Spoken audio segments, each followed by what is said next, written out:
দিয়েছি। কেন? একটাই ভয় যে আবার কি বলবো, কি কারণ আমাকে ধরে নিয়ে যাবে।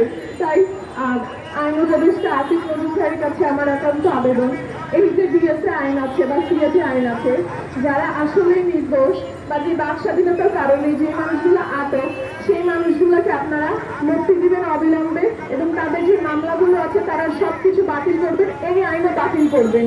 এই আইনের যদিও বিচার মানে এই আইনের কোনো ধরনের বিচার হবে না, এবং যে বা যারা ষড়যন্ত্র করে আমার জীবন থেকে 15টা মাস শেষ করেছে তাদের আমি বিচার চাই। কারণ তারা আইনের লোক, যারা এই আইনের লোক হোক বা সরকারি হোক, যারা এই আইনের অপব্যবহার করে আমাদের মতো যারা শিক্ষার্থী, যারা কথা বলতে চায়, সাধারণ মানুষের পাশে যেতে চায়, তাদের গলা চেপে ধরেছে, আমি এরকম কালা কানুন যাতে বন্ধ করাই তার আমি অনুরোধ করছি। আমাদের যেই যারা এইসব মামলায় আছে তাদেরকে ক্ষতিপূরণ দিতে হবে এবং তাদের মানসিক অবস্থা দেখতে হবে। এই যে 15 মাস জেলখানায় যেই পরিমাণে মানসিকভাবে আমাকে টর্চার করা হয়েছে, আমাকে ঘর থেকে বের হতে দেয়নি, জেলখানায় একটা রুমের মধ্যে আমাকে আটকে রাখা হয়েছে। আমি 15 মাস জেলে ছিলাম, আমাকে ফাঁসির আসামির সাথে দেওয়া হয়েছে পানিশমেন্ট হিসেবে। কি দোষ করেছি আমি জানি না।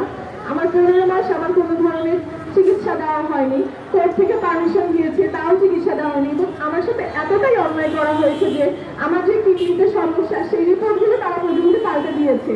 তাহলে আমি কোন দেশে আছি, কোন দেশে আমি কোন বিচার পেয়েছি? আমি আমি আমি যে 15 মাস জেল খেটেছি আমি এর বিচার চাই। যেই মানুষগুলোর কারণে আমি এই জেল খেটেছি আমি তাদের বিচার চাই।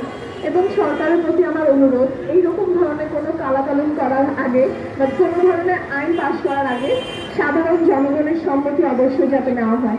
ধন্যবাদ সবাই।